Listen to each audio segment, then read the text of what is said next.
పాకిస్తాన్ మళ్లీ కుటీల బుద్ధిని చూపించింది. కాల్పుల విరమణ ఒప్పందాన్ని ఉల్లంఘించిందని కూడా తెలుస్తుంది. ఆర్ఎస్పురా, అఖనూర్, చాంబ్, బింబర్లో కూడా మళ్లీ పాక్ కాల్పులు జరుపుతుంది. హెవీ షెల్లింగ్ కు పాల్పడుతుందని కూడా సమాచారం. ఇక కశ్మీర్ వ్యాలీలో మళ్లీ పాక్ డ్రోన్లు హల్చల్ చేస్తున్నాయని తెలుస్తుంది. ఈ విషయాన్ని ప్రభుత్వ వర్గాలు ఇంకా ధృవీకరించలేదు. కానీ సరిహద్దులో పాక్ కాల్పులు జరుపుతున్నట్లు కశ్మీర్ సీఎం ఒమర్ అబ్దుల్లా ట్వీట్ చేశారు. మళ్లీ సరిహద్దులో కాల్పులు వినపడుతున్నాయంటూ కూడా ఒమర్ ట్వీట్ చేశారు.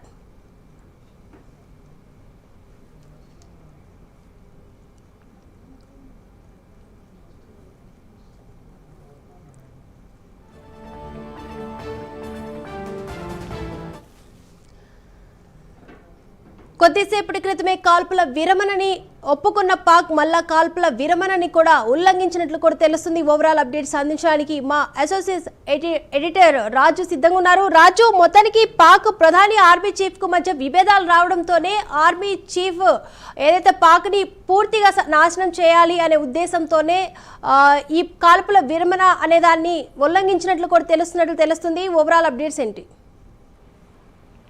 ఖచ్చితంగా దీపిక, ఇప్పుడు ప్రస్తుతానికి మనం చూస్తూ ఉన్నాం ఏదైతే పాకిస్తాన్ భారీ వైలేషన్స్కి పాల్పడుతోంది. ఎందుకంటే 4 గంటలు అవుతుంది భారత్ పాకిస్తాన్ మధ్య సీజ్ ఫైర్ ఒప్పందం జరిగి, అంటే ప్రస్తుతానికి కాల్పుల విరమణ ఒప్పందాన్ని రెండు దేశాలు కూడా చేసుకున్న పరిస్థితి. ఎట్టి పరిస్థితుల్లో కూడా ఈ కాల్పులు జరపకూడదు అని చెప్పేసి నిర్ణయం తీసుకున్నారు.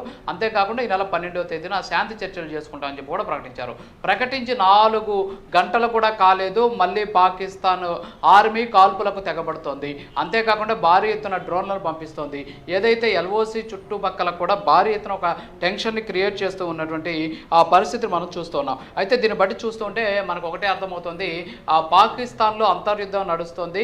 పాకిస్తాన్ ప్రభుత్వం తీసుకుంది నిర్ణయాన్ని. నేను ఇందాక చెప్పినట్టు పాకిస్తాన్ ప్రభుత్వం అంటే పాకిస్తాన్ ప్రధాని షహబాజ్ షరీఫ్ తోటి, అంతేకాకుండా అక్కడ ఉన్నటువంటి ఏదైతే ఇషాక్ దార్ ఎవరైతే అక్కడ ఉన్నటువంటి ఆ దేశానికి సంబంధించినటువంటి పాకిస్తాన్కి సంబంధించినటువంటి ఆయన విదేశాంగ శాఖ మంత్రిగా ఉన్నారు, రక్షణ మంత్రిగా ఉన్నారు, అలాగే పాకిస్తాన్ ఉప ప్రధాని కూడా ఆయన ఇషాక్ దార్ కూడా చెప్పడం జరిగింది. ఏంటి అంటే మేము ఈ కాల్పులకు సంబంధించినటువంటి విరమణ తీసుకుంటున్నాం, దీన్ని ఇప్పటితో ఆపేస్తున్నాం అని చెప్పేసి కూడా ఆయన ప్రకటించినటువంటి పరిస్థితి. అంతేకాకుండా పాకిస్తాన్ ప్రధానమంత్రి కూడా ఈ అంశానికి సంబంధించి ధృవీకరించినటువంటి ఆ సిచ్యువేషన్ మనం చూస్తున్నాం. కానీ ఇక్కడ విషయం ఏంటి అంటే అక్కడ ఉన్నటువంటి పాకిస్తాన్ ఆర్మీ చీఫ్ అసీం మునీర్కి, అలాగే ప్రధాని షహబాజ్ షరీఫ్, అంటే ఇక్కడ ప్రధాని షహబాజ్ షరీఫ్ ఒక రకంగా చెప్పాలి అంటే అక్కడ అసలు ఇందాక నేను చెప్పినట్టు ప్రభుత్వం ఉందా లేదో తెలియదు, అసలు అక్కడ నిర్ణయాలు ఎవరు తీసుకున్నారో తెలియదు, ఆ నిర్ణయాలు అమలు చేస్తున్నారో లేదో తెలియదు. మామూలుగా ప్రజాస్వామ్య దేశాలు మనలాంటి దేశాలు ఎలా ఉంటాయంటే ప్రభుత్వం ఒక నిర్ణయం తీసుకుంటే ఆ నిర్ణయాన్ని తూచా తప్పకుండా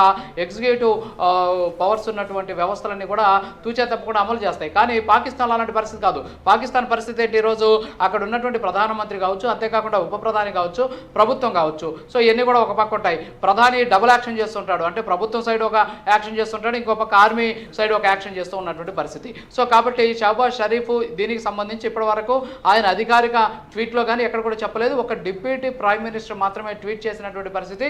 మన ప్రభుత్వానికి సంబంధించినటువంటి రక్షణ శాఖ అలాగే విదేశాంగ శాఖ సంబంధించిన అధికారులు మాత్రమే ప్రకటించినటువంటి సిచ్యువేషన్ మనం చూసాం. అయితే ఇక్కడ ఏంటి అంటే అక్కడ ఉన్నటువంటి అసీం మునీర్ ఎవరైతే పాకిస్తాన్కి సంబంధించిన ఆర్మీ చీఫ్ ఉన్నాడో అతను ఆ దేశంలో పాకిస్తాన్లో సైన్య పాలన వైపు తీసుకెళ్లాలి అనేటటువంటి ఉద్దేశంతో గత కొద్ది రోజులుగా పావులు కదుపుతున్నాడు. అది మన దేశంతో ఉన్నటువంటి సమస్య కాదు, ఆ దేశంలో వాడికి ఉన్నటువంటి అధికార యావా, అంతేకాకుండా అక్కడ అధికారాన్ని చేపట్టాలి, అంతేకాకుండా మొత్తం ప్రభుత్వాన్ని అంతా తన చేతిలో నడిపించాలి అనేటటువంటి ఒక కుట్రపూరితమైనటువంటి వ్యక్తి ఎవరైనా ఉన్నారంటే అది పాకిస్తాన్కి సంబంధించిన army chief Asim Munir. So ఇప్పుడు అక్కడ పాకిస్తాన్ ప్రభుత్వానికి అలాగే భారత ప్రభుత్వానికి మధ్య ఒప్పందం జరిగింది. ఏంటి, సీజ్ ఫైర్కి సంబంధించినటువంటి ఒప్పందం, అంటే కాల్పులకు సంబంధించినటువంటి విరమణ జరగాలి అనేటటువంటి ఒక ఒప్పందం జరిగింది. ఈ ఒప్పందం జరగడంతో ఆ ఒప్పందం ప్రభుత్వాలు రెండు కూడా చూసుకోవాలి, దాన్ని కంపల్సరీ ఆర్మీ అవలంబించి తీరాలి. కానీ పాకిస్తాన్లో పరిస్థితి ఎలా ఉంది, అసీం మునీర్ లాంటి ఒక నియంత అక్కడ ఉన్నటువంటి నేపథ్యంలో ఆర్మీ చీఫ్గా అతను చెప్పిందే జరగాలి అనేటువంటి ఉద్దేశంతో ఇలాంటి వైలేషన్స్కి పాల్పడుతున్నాడు అనేది ఇక్కడ మనకు స్పష్టంగా తెలుస్తుంది. అయితే కారణాలు అది అవునా కాదా అనేది పక్కన పెడితే మాత్రం అంతర్యుద్ధం అయితే ఖచ్చితంగా జరుగుతోంది. ఎందుకంటే నిజంగా ఇప్పుడు మన భారతదేశంలో ఇక్కడ మనం నిర్ణయం తీసుకుంది, భారత ప్రభుత్వం పాకిస్తాన్కి సంబంధించి ఒప్పందం జరిగింది, మనం సీజ్ ఫైర్ చేస్తున్నాం అని చెప్పి ప్రకటించింది. ప్రకటించిన తర్వాత భారత దళాలు ఏమైనా కాల్పులు జరిపాయా? ఎంత సంయమనంతో, అంతేకాకుండా ప్రభుత్వం చెప్పినటువంటి మాటలతోటి ఏకీభవించి వాళ్ళంతా కూడా ఉన్నటువంటి పరిస్థితి. కానీ పాకిస్తాన్ లాంటి పరిస్థితి లేదు. ప్రభుత్వం ఏమో ఒక మాట చెప్తుంది, ఆర్మీ మాత్రం ఇంకోటి చెప్తుంది. అంటే ప్రభుత్వానికి ఆర్మీకి మధ్య ఏ స్థాయిలో అక్కడ విభేదాలు ఉన్నాయి, ఏ స్థాయిలో అంతర్యుద్ధం నడుస్తుంది, ఏ స్థాయిలో ఇద్దరి మధ్య కూడా గొడవలు ఉన్నాయి, ఏ స్థాయిలో అక్కడ ప్రభుత్వం సర్వనాశనం చేస్తుంది ఆ వ్యవస్థలు అనేది ఇక్కడ మనకు స్పష్టంగా తెలుస్తూ ఉన్నటువంటి పరిస్థితి. సో ఇదంతా బట్టి చూస్తుంటే ఆర్మీ ఈ రోజు కాల్పులకు తెగబడుతుంది అంటే దానికి కారణం ఆర్మీ చీఫ్ మునీర్. అంతేకాకుండా ప్రభుత్వంతో సఖ్యత లేకపోవడం. సో ప్రభుత్వం తీసుకున్నటువంటి నిర్ణయాన్ని అతను వ్యతిరేకించినట్టు తెలుస్తుంది.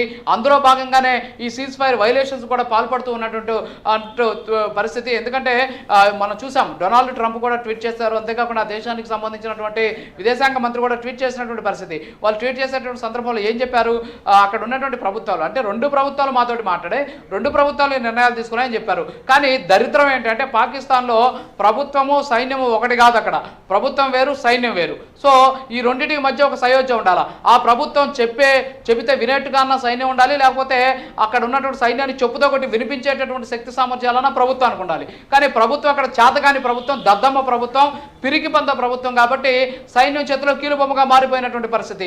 మరి ఈరోజు వైలేషన్ చేస్తూ ఉంటే ఎందుకని అక్కడ ఉన్నటువంటి ప్రభుత్వం మాట్లాడట్లేదు? ప్రభుత్వం నిజంగా ప్రభుత్వం మాట అక్కడ ఉన్నటువంటి ఆర్మీ అధికారులు, ఆర్మీ స్టాఫ్ వింటే ఈరోజు ఎందుకని కాల్పులు జరుపుతారు? ఏంటి అంతే ఇంత దారుణమైనటువంటి పరిస్థితి పాకిస్తాన్ ప్రభుత్వం ఉన్నటువంటి సిచ్యువేషన్ కనిపిస్తుంది. సో ఏదైనప్పుడు కూడా మనకున్నటువంటి సమాచారాన్ని బట్టి ఇంకా కూడా అక్కడ ఈ పాకిస్తాన్ నుంచి డ్రోన్స్ వస్తున్నాయి. అంతేకాకుండా మళ్ళీ దాడులకి తెగబడేటటువంటి ప్రయత్నం కూడా చేస్తూ ఉన్నారు. దాన్ని BSF మళ్ళీ తిప్పికొడుతూ ఉన్నటువంటి పరిస్థితి. మనకున్న సమాచారం మేరకు ప్రభుత్వం కూడా ఫ్రీ హ్యాండ్ ఇచ్చినట్టు తెలుస్తుంది BSFకి.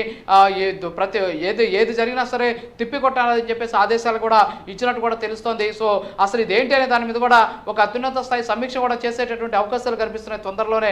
ఎందుకంటే ప్రభుత్వంతో జరిగినటువంటి ఒప్పందాన్ని అక్కడ ఉన్న సైన్యం ఏదైతే వినకుండా ఈరోజు ఈ విధంగా ఈ సీజ్ ఫైర్కి సంబంధించిన వైలేషన్స్కి పాల్పడుతూ ఉన్నటువంటి పరిస్థితులు బట్టి చూస్తుంటే ఖచ్చితంగా అక్కడ ఉన్నటువంటి ప్రభుత్వానికి అలాగే ఆర్మీ చీఫ్కి మధ్య విభేదాలు తలెత్తినట్టు తెలుస్తోంది. అంతేకాకుండా ప్రభుత్వాన్ని కూలదోసి అక్కడ ఆర్మీ ప్రభుత్వం ఏర్పాటు చేసే దిశగా పావులు కదుపుతున్నారనేటటువంటి ఒక కుట్రలో భాగంగానే ఇవన్నీ కూడా జరుగుతున్నాయేమో అనేటువంటి ఆందోళన కూడా వ్యక్తమవుతుంది. అది ఆ దేశానికి సంబంధించిన అంశం, మనకు సంబంధించినటువంటి అంశం కాదు.